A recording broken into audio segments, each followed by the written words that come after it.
20 வயசுல இருந்து 30 வயசுக்குள்ள இருக்கிறவங்க ஹேர் டிரான்ஸ்பிளான்ட் பண்ணிக்கலாம்னு இருக்கீங்கன்னா ரொம்பவே கேர்ஃபுல்லா இருக்கணும். ப்ராப்பரான நாலேஜ் இல்லாம நீங்க சர்ஜரி பண்ணிக்கும் போது சர்ஜரி ரொம்பவே தப்பா போறதுக்கு வாய்ப்பு நிறைய இருக்கு.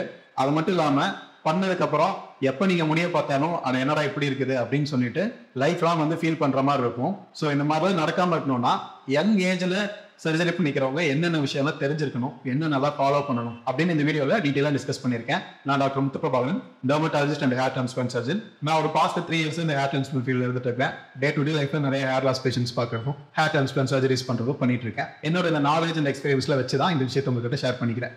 சரிங்க, இப்போ நார்மலாக உங்களே எடுத்துக்கலாமே. உங்களுக்கு ஃபர்ஸ்ட் என்ன இருக்கும்? காலேஜ் டைம், ஸ்கூல் டைம்லாம் பார்த்தா உங்களுக்கு ஹேர் நல்லாவே இருந்திருக்கும். பட் கொஞ்சமா வயசாக வந்துட்டு நிறைய ஹேர் லாஸ் ஆகிறத நோட்டீஸ் பண்ணியிருப்பீங்க. கொஞ்சமா இந்த நெத்தி ஏறுறது, இல்லைன்னா முடி நிறைய கொட்டி அடர்த்தி கம்மியாக இருக்கிற மாதிரி இருக்கிறது, இந்த மாதிரிலாம் ஸ்டார்ட் ஆயிருக்கும். அப்படி ஆனோடனே எல்லாத்துக்குமே கொஞ்சம் பதட்டமாக தான் இருக்கும். எல்லாருமே ஐயோ என்னடா இப்படி ஆகுதுன்னு சொல்லிட்டு அதை சரி பண்ணுறது ட்ரை பண்ணுவோம். சிம்பிளான விஷயங்கள், வீட்டில் அம்மா கொடுக்குற எண்ணெயிலிருந்து, நேச்சுரலான மெடிசன்ஸ்லேருந்து, டாக்டரை பார்த்து ட்ரீட்மெண்ட் எடுக்கிற வரைக்கும், பிஆர்பி ஜிஎஃப்சி பண்ற வரைக்கும், முடி கொட்டாம இருக்கிறதுக்கு என்னென்னலாம் பண்ண முடியுமோ, வழுக்கையை தடுக்கிறதுக்கு என்னென்னலாம் பண்ண முடியுமோ எல்லாமே கண்டிப்பா நம்ம ட்ரை பண்ணியிருப்போம். அதை ட்ரை பண்ணியுமே எதுவுமே கேட்காம இருந்திருக்கும். எல்லாமே ஒன்று கடத்தினோன்னு என்ன ட்ரீட்மெண்ட் ட்ரை பண்ணாலும் ஃபெயிலியர் ஆகிட்டே இருந்திருக்கும். ஸோ இந்த மாதிரிலாம் ஆகும்போது நமக்கு என்ன ஆகும்னா வந்து ஒரு ஃப்ரஸ்ட்ரேஷன் ஆகும். என்னடா என்ன பண்ணியுமே இந்த முடி கொட்ட நிற்க மாட்டேங்குது, ஃபர்தராக வழுக்கை ஆகிட்டே போகுது அப்படிங்கிற மாதிரி இருக்கும். பழைய முடி வரக்கு வாய்ப்பு இல்லை அப்படின்னு இருக்கும்போது நம்ம யூடியூப் மூலமாவோ இல்லை வேற ஏதாவது சோர்சஸ் மூலமோ வந்துட்டு ஹேர் டிரான்ஸ்பிளான்ட் ஒன்று இருக்கு. இந்த ஹேர் டிரான்ஸ்பிளான்ட் பண்ணிக்கிட்டா முன்னாடி இந்த மாதிரியே வந்து ஹேர் வளர வைக்க முடியும். ஸோ அதை பத்தி ஃபர்தரா ரிசர்ச் பண்ணா இது மாதிரி ரொம்ப இன்ட்ரெஸ்ட் ஆயிட்டு சரி கண்டிப்பா நம்ம இப்போ ஹேர் டிரான்ஸ்பிளான்ட் பண்றோம். டிரான்ஸ்பிளான்ட் பண்ணிட்டு முன்னாடி காலேஜ் டைம்ல எப்படி இருந்தோமோ அதே மாதிரி திரும்ப மாறுறோம், இந்த பால்னஸ் ப்ராப்ளம் சரி பண்ணி பழையபடியும் மாறுறோம் அப்படின்னு சொல்லிட்டு எல்லாரும் முடிவு பண்ணிருப்போம். ஸோ இது வந்து தப்புன்னு கிடையாது, காமன் எல்லாருக்கும் இப்படிதான் பண்ணுவாங்க. பட் இந்த மொத்த விஷயத்துல ப்ராப்ளம் எங்க இருக்கு அப்படின்னு பாத்தீங்கன்னா வந்துட்டு இந்த ஹேர் லாஸை வந்து ஒரு டெம்பரரியான ஒரு ப்ராப்ளமா அப்ரோச் பண்றது தான் இருக்கு. ஒரு உதாரணத்துக்கு உங்க வீட்டுல யாராவது இருக்காங்கன்னு வச்சுக்கோங்க, அப்பா தாத்தாவும் இருக்காரு, அவருக்கு வந்து சுகர் வந்துருது, டயபிட்டிஸ் வந்துருதுன்னு வச்சுக்கோங்க. அவரை நீங்க டாக்டர் கூட்டிட்டு போறீங்க, டாக்டரும் மருந்தெல்லாம் தராரு. ஒரு வாரத்துக்கு மருந்து மாத்திரை எடுத்துக்கிறாரு, உடனே சுகர் குறைஞ்சிருது. குறைஞ்சுன்னு உங்க அப்பா வந்துட்டு எனக்கு சுகர் எல்லாம் சரியாயிடுச்சுன்னா, பழையபடி வந்து சுகர் நார்மல் ஆயிடுச்சு, இனிமேல் நான் மருந்துல எடுத்துக்க போறது இல்லை, என் இஷ்டத்துக்கு நான் நார்மலா இருப்பேன், இஷ்டத்துக்கு ஸ்வீட் சாப்பிடுவேன், எல்லாம் பண்ணுவேன் அப்படின்னு சொன்னார்னா அவரை பார்த்து நம்மளே சிரிக்க மாட்டோமா? ஏப்பா ஏன் காமெடி பண்றீங்க? சுகருங்கிறது வந்து ஒரு நாள்ல சரியாயிரும், பிரச்சனை கிடையாது. இதுக்கு நீங்க லாங் டர்மா மெடிசன் எடுக்க வேண்டி இருக்கு. ஸோ நீங்க பாட்டுக்கு ஒரு வாரத்துல சுகர் கம்மி அடிச்சது திரும்ப பழையபடி மாறிடாதீங்க, அது ஃபியூச்சர் நிறைய பிரச்சனை பண்ணணும்னு நம்ம அட்வைஸ் பண்ண இல்லையா? ஸோ உங்க பிரச்சனையும் கிட்டத்தட்ட அதே மாதிரி தாங்க. இந்த ஹேர் லாஸ்ங்கிற பிரச்சனையும் ஒரு நாள்ல சரியாகிற பிரச்சனை கிடையாது. இது வந்து ஒரு லாங் டேர்ம் இருக்கிற ஒரு ப்ரொக்ரெசிவான கண்டிஷன். ஓகேங்களா? இதை வந்து நம்ம மெடிக்கல் டேர்ம்ல ஆண்ட்ரோஜெனிக் அலோபேஷியான்னு சொல்லுவோம். இது நேச்சுரலா எப்படி ப்ரோக்ரஸ் ஆகும் பாத்தீங்கன்னா, நான் இந்த போட்டோல காட்டுற மாதிரி ஸ்டேஜ் 1, 2, 3, 4 சொல்லிட்டு ஸ்டேஜ் 1ல இருந்து ஸ்டேஜ் 7 வரைக்கும் ப்ரோக்ரஸ் ஆகிட்டு போறதுக்கு சான்ஸ் இருக்கு. அதுவும் குறிப்பா நீங்க யங் ஏஜ்லயே உங்களுக்கு வழுக்கு ஸ்டார்ட் ஆகுது, 22 வயசு 23 வயசுலயும் ஸ்டார்ட் ஆகுதுன்னா உங்களுக்கு ஸ்டேஜ் 6, 7 வரைக்குமே வழுக்கையா இருக்கு வாய்ப்பு நிறையவே இருக்கு. ஒவ்வொருத்தருக்கும் ஒவ்வொரு வயசுல ஆகலாம். ஒருத்தருக்கு 40 வயசுல ஸ்டேஜ் 7 போகலாம், ஒருத்தருக்கு 50 வயசுல போகலாம். பட் கண்டிப்பா உங்களுக்கு வயசாக வழுக்கையாகிறதுக்கான வாய்ப்பு ரொம்பவே அதிகமா இருக்கு. சரிங்களா? சோ இப்படிப்பட்ட ஒரு பிரச்சனைக்கு நம்ம என்ன பண்றோம்னா ஷார்ட் டர்மா ஒரு சொல்யூஷன் தேடும். இப்போதைக்கு நீங்க நெத்தியே இருக்கு, சோ இந்த இடத்துல நான் டிரான்ஸ்பிளான்ட் பண்ணி சரி பண்ணிக்கிறேன், அதுக்கப்புறம் நான் எதை பத்தி கவலைப்பட மாட்டேன் அப்படின்னு நினைச்சோம்னா அது வந்து பெரிய மிஸ்டேக். ஏன்னா நீங்க டிரான்ஸ்பிளான்ட் பண்றதுங்கிறது எங்க முடி இல்லையோ அந்த இடத்துல மட்டும்தான் முடி வளர இருக்குமே தவிர உங்களுக்கு மிச்ச இடத்துல முடி கொட்டாம இருக்கு இல்லைங்களா, அந்த இடத்துக்கு அந்த ஹேர் டிரான்ஸ்பிளான்ட் எந்த ஒரு ப்ரொடெக்ஷனும் தராது. ஸோ உங்களுக்கு தலையில நடுவுலையோ இல்லை பேக் சைட்லையோ ஃபர்தரா வழுக்கா இருக்கு நிறையவே வாய்ப்பு இருக்கு. இந்த ஒரு ஃபுல் வழுக்க பிரச்சனையோட ஓவரால் சொல்யூஷன் பாத்தீங்கன்னா வந்து ஒன்லி ஹேர் டிரான்ஸ்பிளான்ட்டை மட்டும் இருக்க முடியாது.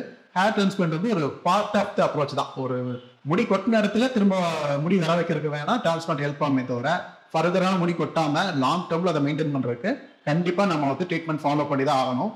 அதுல எஸ்பெஷலி ஹேர் டிரான்ஸ்பிளான்ட் பண்ணவங்க வந்துட்டு வித்வுட் ஃபெயில் ரெகுலரா அந்த ட்ரீட்மெண்ட்ஸை ஃபாலோ பண்ணிட்டே இருக்கிற மாதிரி தான் இருக்கும். ஏன்னா நீங்க அப்படி ட்ரீட்மெண்ட் ஃபாலோ பண்ணீங்கன்னா டிரான்ஸ்பிளான்ட் பண்ண முடி மட்டும் இருக்கும், மிச்ச இடத்துல முடி வெட்டும்.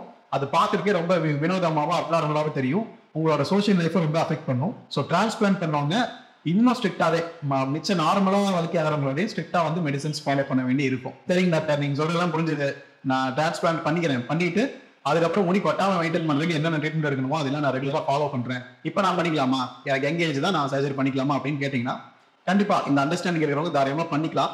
இருந்தாலும் நீங்க புரிஞ்சுக்க வேண்டிய இன்னும் ஒரு சில விஷயங்கள்லாம் இருக்கு. ஹேர் டிரான்ஸ்பிளான்ட்ல எப்பவுமே வந்து நேச்சுரலான டென்சிட்டி கொடுக்க மாட்டோம். அதாவது உங்களுக்கு இயற்கையா முடி ஒரு அடர்த்தியா வளரும் இல்லைங்களா, அந்த அளவுக்கு ஹை டென்சிட்டில அப்படின்னு அடர்த்தியா வந்து ஹேர் டிரான்ஸ்பிளான்ட் பண்ணவே முடியாது பிராக்டிகலா. நார்மலா ஒவ்வொருத்தருக்கும் பாத்தீங்கன்னா இப்போ உங்க தலையை எடுத்துக்கோங்க, தலையை எடுத்துட்டு அதுல ஒரு சென்டிமீட்டர் ஸ்கொயர், ஓகேங்களா, ஒரு சென்டிமீட்டர் அளவுக்கான ஏரியா எடுத்துக்கோங்க. அதுக்குள்ள நார்மலா எவ்வளவு முடி இருக்குன்னு பாத்தீங்கன்னா கிட்டத்தட்ட 100 முடி இருக்கும். ஆவரேஜா ஒரு சென்டிமீட்டர் ஸ்கேல்ல 100 முடி இருக்கும். அதை நாங்க டிரான்ஸ்பிளான்ட் பண்ணும்போது ஆவரேஜா ஒரு சென்டிமீட்டருக்கு வந்து 40 முடி தான் இம்ப்ளான்ட் பண்ணுவோம். ஓகேங்களா, சோ 100 முடி எங்க இருக்கு, 40 முடி இங்க இருக்கு. சோ நார்மல் டென்சிட்டில ஒரு 40% தான் வந்து நம்ம ஹேர் டிரான்ஸ்பிளான்ட்ல பண்ணுவோம். சோ இப்படிங்கிற பட்சத்துல அவங்களுக்கு இப்ப லேசா ஏன்னா நெத்தி ஏறி இருக்கு, கொஞ்சம் இடத்துல தான் தலை தெரியுது, அப்படிங்கும்போது அந்த இடத்துல மட்டும் நீங்க ஹேர் டிரான்ஸ்பிளான்ட் பண்ணணும்னு பண்ணீங்கன்னா கண்டிப்பா உங்களோட நேச்சுரல் ஹேரும் ஹேர் டிரான்ஸ்பிளான்ட் ஹேரும் தனியாவே தெரியும். நேச்சுரல் ஹேர் ஹை டென்சிட்டில இருக்கும், டிரான்ஸ்பிளான்ட் பண்ண ஹேர் வந்து கொஞ்சம் கேப் விட்டு இருக்கும், பார்க்கவே வந்து தனியா தெரியும். அதே உங்களுக்கு ஒரு அளவுக்கு மேல வரைக்கும் இருக்கு, என்னோட லுக்கே அஃபெக்ட் ஆகுது அப்படிங்கிறவங்க பண்ணாங்கன்னா ஹேர் டிரான்ஸ்பிளான்ட்ல ரொம்ப சாட்டிஸ்ஃபைடா இருப்பாங்க, ஹாப்பியா இருப்பாங்க. ஒரு பர்ஃபெக்ஷன்காக என் ஃபேஸ் முன்னாடி இருந்த மாதிரி இல்ல, இப்போ எனக்கு இன்னும் பர்ஃபெக்டா ஃபேஸ் வேணும்னு சொல்லி பண்ணீங்கன்னா மோஸ்ட் ஆஃப் டைம் நீங்க டிசப்பாயின்மெண்ட் ஆகிற மாதிரி தான் இருக்கும். ஏன் அப்படி பண்றீங்க, நீங்க நேச்சுரலா இருக்க மாதிரி 100 கிராஃப்டே வைக்க வேண்டியது, ஒரு சென்டிமீட்டருக்கு 100 ஹேரை வச்சு பண்ணுங்க அப்படின்னு சொன்னா பண்ண முடியும். பண்ண முடியாதுன்னு இல்ல, அதுக்கான இன்ஸ்ட்ருமெண்ட்ஸ் தான் இருக்கு, ஆப்வியஸா எங்களால பண்ண முடியும். அப்படி நம்ம பண்ண என்ன பண்ணா வந்துட்டு டாக்டர் ஏரியாவை அன்னெசரியா மிஸ்யூஸ் பண்ற மாதிரி இருக்கும். ஒரு சிம்பிளா சொல்றேன், இப்போ நீங்க போறீங்க டாக்டரை பாக்குறீங்க, நெத்தியில இருக்கேன் எனக்கு சரி பண்ணணும்ங்கிறீங்க, 2000 கிராஃப்ட் ஆகும்னு சொல்லுவாங்க. ஓகேங்களா, இந்த 2000 கிராஃப்ட் எப்படி ஒரு சென்டிமீட்டருக்கு ஒரு 40 கிராஃப்ட் வச்சோன்னா இந்த 2000 கிராஃப்ட் வைக்க முடியும் அப்படின்னு சொல்லி சொல்றாங்க. இதே இப்போ நீங்க ஒரு சென்டிமீட்டர் 100 கிராஃப்ட் வைங்க, நேச்சுரலா என்ன டென்சிட்டி இருக்குமோ அதே டென்சிட்டி வைங்க அப்படின்னு சொல்றீங்கன்னா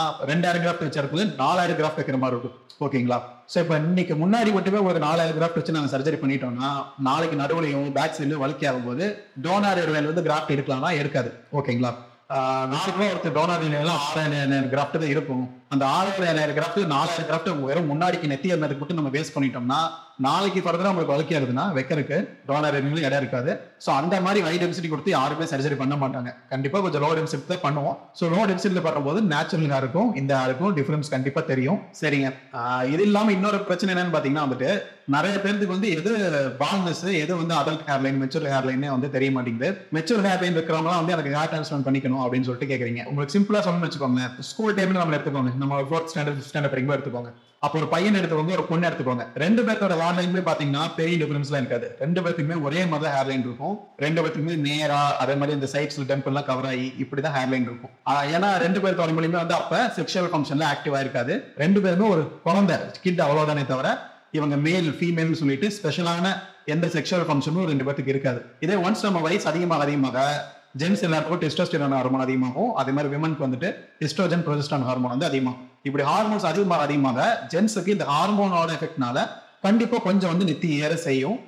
விமன்ல இருந்து டிஃபரன்ஷியேட் பண்ணி காட்டுறதுக்காக நம்ம ஜென்ஸுக்கு வந்து கொஞ்சம் லேசா இந்த நெத்தி வந்து கொஞ்சம் டெம்பிள் ஏரியால கொஞ்சம் உள்ளே போகும், ரெசிஷன் ஆகும். ஓகேங்களா, இதைத்தான் வந்து நம்ம மெச்சூர் ஹேர் லைன் சொல்லி சொல்றோம். இந்த போட்டோல இப்ப பாத்தீங்கன்னா ஸ்டேஜ் 1 இருக்கு இல்லைங்களா, இந்த ஸ்டேஜ் 1ங்கிறதுல வந்து ஒரு வலிக்கையா நம்ம கன்சிடர் பண்ண முடியாது. இதெல்லாம் மெச்சூர் ஹேர்லைன், அடல்ட் ஹேர்லைன். நீங்க உடம்புல செக்ஸ் ஹார்மோன் அதிகமாகறதுனால நார்மலா இயற்கையா நடக்கக்கூடிய ஒரு விஷயம். இந்த அடல்ட் ஹேர்லைனுக்கு ஹேர் டிரான்ஸ்பிளான்ட் பண்ணணும் இல்ல ஹேர் லாஸ்க்காக ட்ரீட்மெண்ட் எடுக்கணுமோ எந்த அவசியமே கிடையாது.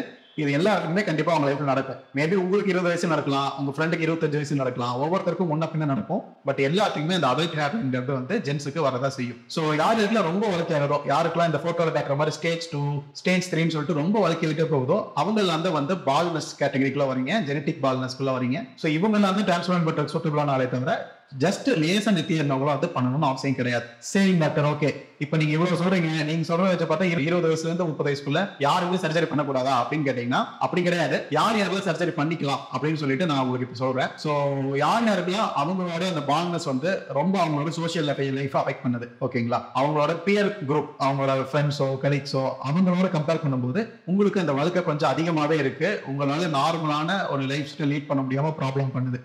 ஒரு எக்ஸாம்பிள் சொல்லணும்னா வந்து இந்த போட்டோல காட்டுற மாதிரி ஒரு ஸ்டேஜ் 3 ஸ்டேஜ் 4 இந்த அளவுக்கான பால்னஸ் வந்து யங் ஏஜ்லயே வந்துருது. இப்படிங்கிறவங்க வந்து தாராளமா வந்துட்டு ஹேர் டிரான்ஸ்பிளான்ட் பண்ணிக்கலாம். அதுல இருந்து லேசா நெத்தி ஏறினவங்க, கொஞ்சம் தான் முடிவு இருக்கு, ஏன்னா எனக்கு பர்ஃபெக்ஷன் வேணும் அப்படின்னு நினைக்கிறவங்கள வந்து ஹேர் டிரான்ஸ்பிளான்ட் பண்ணிக்காதீங்க.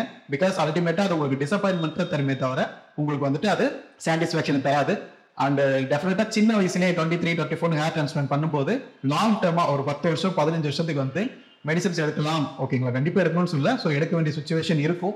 அதையும் அண்டர்ஸ்டாண்ட் பண்ணிக்கிட்டு வந்து நீங்க சர்ஜரி பண்ணுங்க. இல்லாட்டி வந்துட்டு அவசரப்பட்டு சர்ஜரி பண்ணீங்கன்னா ஃபியூச்சர்ல டிரான்ஸ்பிளான்ட் பண்ண முடி மட்டும் முன்னாடி இருக்கும். பட் அதுக்கப்புறம் பின்னாடி பேக் சைடு நிறைய கேப் ஏரியா வந்து இருக்கும். அப்ப அது பார்க்கறதுக்கே ரொம்ப அப்நார்மலா இருக்கும். முன்னாடி கொஞ்சம் ஹேர் இருந்து பின்னாடி வந்து ஹேர் தான் வழுக்கையா இருந்தா அது பார்க்கறதுக்கு கொஞ்சம் அப்நார்மலா இருக்கும். ஸோ இன்னைக்கு நான் இந்த வீடியோல டிஸ்கஸ் பண்ணிருக்கலாம். உங்களுக்கு ரொம்ப யூஸ்ஃபுல்லா இருக்கும்னு நினைக்கிறேன். இதே மாதிரி யூஸ்ஃபுல்லான கண்டென்ட் வந்து நான் ரெகுலரா அப்லோட் பண்ணிட்டு இருப்பேன். மறக்காம சேனலை சப்ஸ்கிரைப் பண்ணி வச்சுக்கோங்க. தேங்க்யூ.